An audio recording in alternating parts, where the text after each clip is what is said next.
Vamos mudar um pouquinho de assunto, vamos falar de um tema que é urgente, mas também cheio de nuances, porque as redes sociais têm sido o palco de uma explosão de imagens geradas por inteligência artificial e muitas delas tão realistas que confundem até os olhares mais atentos. A gente separou algumas dessas fotos que estão circulando nesses últimos dias. A primeira delas é o Marcelo e... Vamos ver? Aí, ó, Marcelo, jogador de futebol, e o Mano Menezes, abraçados em clima de Natal. Olha, o Misael já nem se aguenta. Tem o Neymar também com o Elon Musk. Na imagem parece que o Elon Musk está dando um dinheiro ali para o Neymar. Tem o Tite com o Gabigol. E a inteligência artificial é bem criativa. Tem muitas imagens. Essas a gente separou só algumas para a gente iniciar esse debate. Porque vai muito além, né? Enfim. E as imagens também... a gente tem do Ayrton Senna, né? Montando até uma árvore de Natal. Olha aí. Gente, é tão realista porque parece muito a pessoa, né? Ah, mas lembra daquela propaganda que fizeram com a Elis Regina? Nossa, Nossa, é verdade. Bizarro, Linda, né? bizarro. É demais. E essa daí do Ayrton Senna me emocionou quando assisti. E aí tem o Michael Jackson e o Freddie Mercury também. Só que tem algumas que são sátiras, né? Que eu dei essa gargalhada porque tem umas que são muito boas. A gente convidou um especialista em inteligência artificial, o Albano Borba, que já está conectado conosco, para ele também nos ajudar aí a conseguir como, né, se é que é possível, a diferenciar uma imagem realista dessas que a gente tem acompanhado nas redes sociais que parecem, de fato, muito reais. Albano, seja muito bem-vindo aqui ao Morning Show. Bom dia para você. Bom dia, Soraya. Bom dia aos demais, pessoal de casa. Muito obrigado aqui pelo espaço, pela oportunidade. E aí, Albano, como que a gente consegue? Tem alguma tática, tem algum, um olhar mais apurado para essas imagens que estão circulando nas redes sociais, que a gente consegue olhar e já determinar de cara, não, essa imagem é de inteligência artificial, não, essa é verdadeira? É um assunto polêmico, né? E por mais que às vezes até salte alguma coisa aos olhos, a gente consiga perceber essa diferença, ou até pela irrealidade de algumas imagens, vai ficando cada vez mais difícil, né? Conforme aí até os exemplos foram mostrados há pouco, cada vez está mais real e mais difícil distinguir o que é real e o que foi feito por esses modelos estatísticos. O principal ponto, na verdade, aqui é a gente cobrar, né, e se movimentar como sociedade para haver uma distinção, né, do que foi feito realmente por esses modelos de inteligência artificial e o que foi feito de maneira real, para que não se gere essa enganação ao público, né, e a nós mesmos aqui no dia a dia. Você acredita que há casos de fato positivos, né? A gente citou agora há pouco o caso da propaganda, né, da Elis Regina, que transportou ela ao lado da filha numa propaganda. Se não me engano, era de um carro? Era do carro. Tem, nesse caso, na sua visão, pontos positivos em que a inteligência artificial pode ser usada, né, para essa geração de imagens, servir ali como até um uso responsável dessa tecnologia, enfim? Com certeza. Esses modelos nada mais são do que ferramentas, né? A gente tem que ter o cuidado aqui de não personificar e não dar uma intenção direta a essas ferramentas. Do mesmo jeito que estes modelos estatísticos, como eu comentei, são usados hoje para gerar conteúdos de maneira mais democrática, de maneira mais fácil, mais acessível a todos, eles podem usar para fins danosos, né?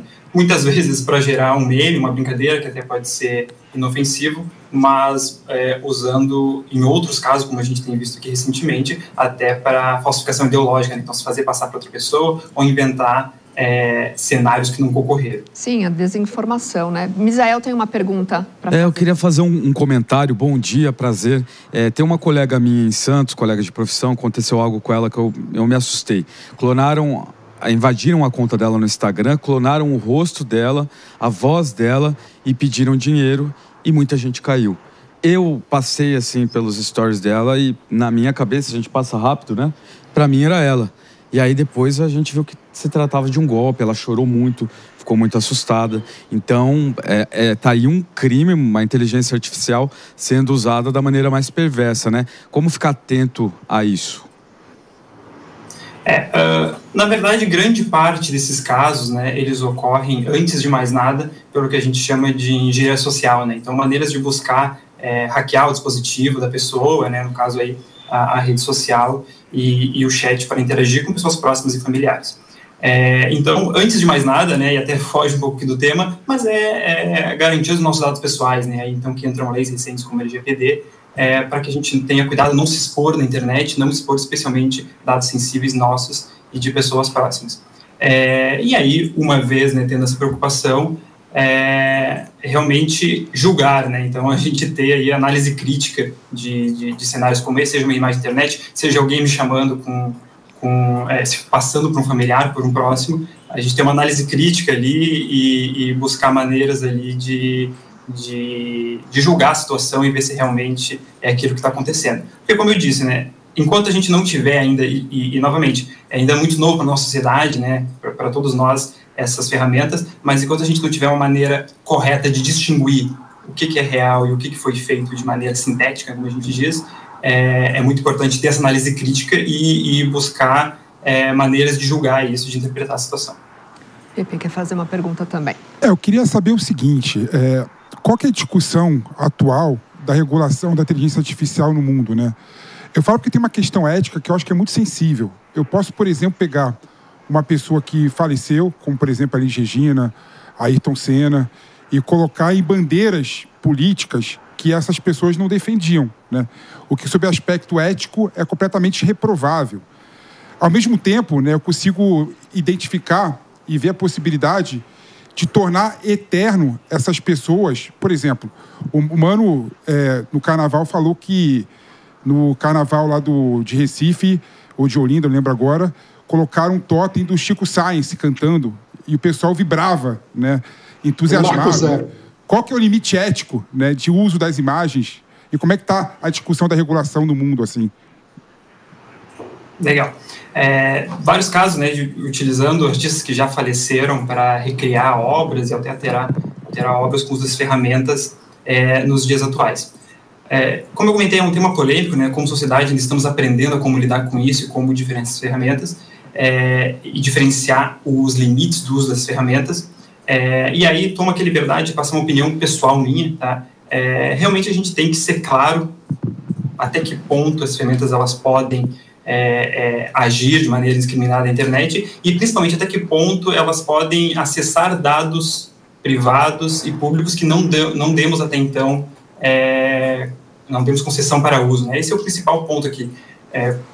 Até que momento essas grandes empresas podem usar de maneira indiscriminada essa coleta de dados e gerar essas informações de maneira descontrolada, né? Então, há já várias movimentações, especialmente na União Europeia, para as regulamentações, mas é algo tudo muito novo, né? A gente tem semanalmente novas ferramentas, novos modelos saindo, cada vez surpreendendo mais a nível de resultados, e a regulamentação, apesar de ser polêmica, ela é muito importante para que não se gere dúvida, né? Se eu tenho uma informação que é gerada por inteligência artificial, ela pode agregar ou não, né, para diferentes fins, mas eu tenho que ter certeza do que está acontecendo ali, né? Isso aqui é inteligência artificial, isso aqui é real, e deixar para que a pessoa, né, no final do dia, consiga ter a interpretação correta daquela informação. Só antes da sua pergunta, Ana, a gente separou também, para quem nos acompanha por imagens vai conseguir ver, tem alguns artistas que eles fizeram uma montagem desse artista quando ele era criança e ele aparece junto na mesma imagem na versão adulta. Então, eles estão se encontrando ali. Will Smith, Paul McCartney, também aparece Tom Hanks aí, Michael Jackson, Julia Roberts, enfim, Sylvester Stallone.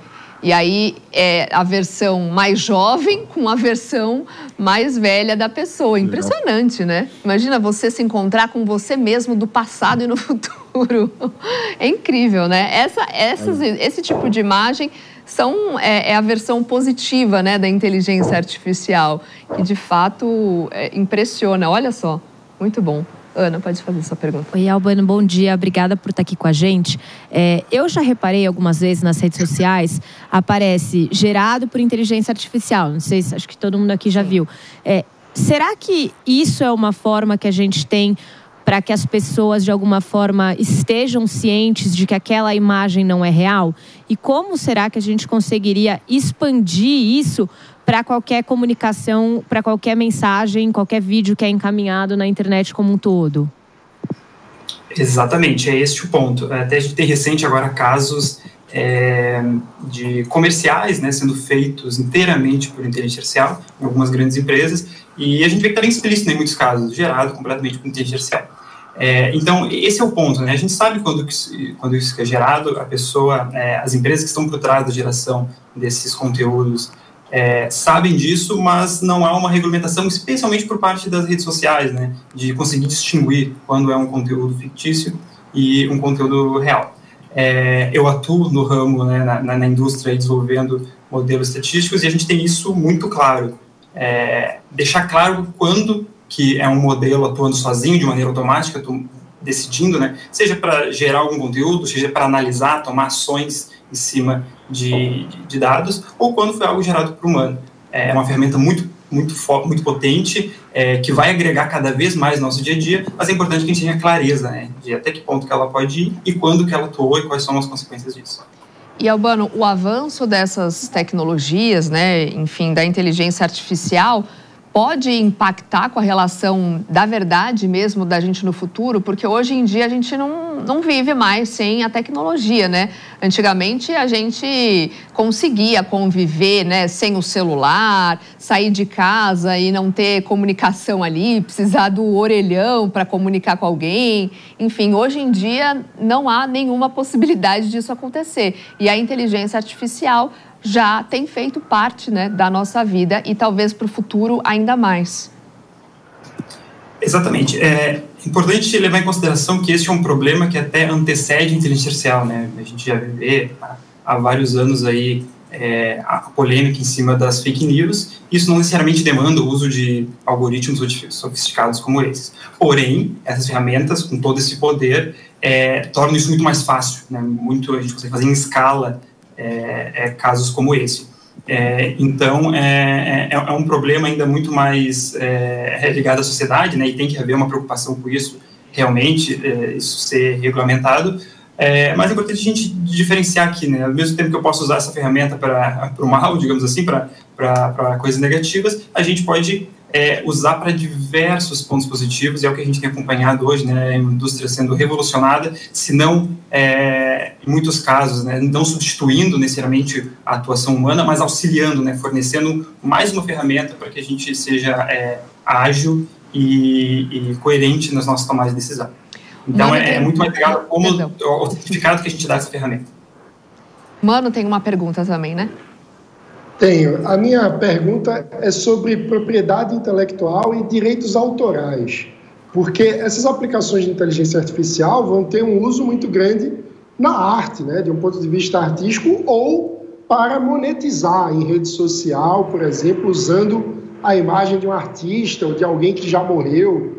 Como que fica? A lei atual, ela já tem parâmetros suficientes para lidar com isso, ou a gente vai precisar de inovações legislativas para pensar nesses impactos financeiros também do uso da inteligência artificial? Legal, mano. Eu entendo que esse é o principal ponto da discussão, tá? Como que nós gerimos e cuidamos dos nossos dados pessoais, né? Então, a própria lei, a LGPD, já gera um arcabouço ali de preocupações em torno da proteção individual dos dados e como que empresas que tomam poder desses dados pessoais devem se comportar perante a isso, mas ainda estamos engatinhando aqui como sociedade mundial no que diz respeito a controle desses dados para o uso desses modelos sofisticados, os modelos de inteligência artificial. O grande ponto aqui é até que até onde cada empresa que está por trás da criação desses grandes modelos, né, desses modelos generativos, como a gente diz, elas têm preocupação com esses dados privados, ou até mesmo dados públicos, né, mas onde não se teve autorização para tal, elas levam em consideração para treinar os modelos, né. Hoje ainda é algo muito difuso, as próprias empresas por trás não deixam bem claro quais são os dados utilizados, então essa é a principal preocupação, né. Todos esses modelos que a gente está vendo para gerar os mais diferentes tipos de tarefas aí, como os vídeos que estão passando na tela, eles foram treinados a partir de dados do passado. Então, muitas vezes, né, dados pessoais, nossos em redes sociais, mas como tu mesmo comentou, dados de artista, né, dados proprietários, que há ali uma que há um esforço cognitivo, né, e direitos autorais por trás da criação daquele conteúdo. Então, eu entendo que a preocupação e a limitação de até onde, né, e não estou dizendo aqui que eles não devem ser usados, em muitos casos devem ser, mas isso não está claro hoje, até que ponto isso é permitido. Então, neste quesito ainda estamos iniciando, né, como sociedade aqui, entendendo quais são as bordas dessas liberações e onde esses modelos e empresas por trás podem mexer com isso, mas com certeza é o ponto principal e onde nós aqui como indivíduos, né, que fazemos uso e acompanhamos no dia a dia, devemos nos preocupar e ajudar a entender mais. E outro ponto que a gente traz nessa discussão é o quão fácil tá de você manipular qualquer tipo de imagem na internet. Para isso, a gente fez uma brincadeira aqui. A gente pegou uma foto do senhor PP com o Palumbo e a gente, bem de forma ali manual, pelo celular mesmo, a gente fez uma mudancinha nessa foto. Temos aí para mostrar? Olha aí. Eles aqui no corredor da Jovem Pan. E aí, na nossa modificação aí, a gente conseguiu colocar um movimento do PP. O PP fazendo ali o Paz e Amor. Ou seja, né? É isso. Legal. Ou seja, qualquer imagem que você pega, você nem sabia que a gente conseguiu pegar essa imagem. Vai lá na rede social do PP, que está aberta para qualquer pessoa. Né? Eu pego a foto, mexo e coloco também de volta na internet. Claro que, né, a gente fez só uma demonstração para exemplificar que está cada vez mais fácil de ter acesso a imagens e fazer dela o que a gente bem entendeu. E a imagem está na internet, né? Então é fácil pegar a imagem e manipular, né? Eu até queria ver uma foto manipulada, né? E eu jantando com a Soraya. Essa eu ia gostar. Essa eu ia gostar, maninho. Essa eu ia gostar. Você queria que não fosse fake, né? Aí queria que fosse... Agora, a inteligência artificial deu uma mãozinha aí, ajustou a sua lataria. Que isso, mano? Tá bem aqui, ó. Vamos nos despedir do Albano Borba, que é especialista em inteligência artificial, mais uma vez. Muito obrigada pela sua participação aqui conosco e pelo compartilhamento dessas informações, assunto que a gente vai falar muito ainda. Obrigada, viu? Eu que agradeço a oportunidade de a gente falar sobre um tema tão polêmico, tão importante no nosso dia a dia, né? Cada vez vai ser mais determinante o nosso conhecimento sobre o tema. É isso. Ok?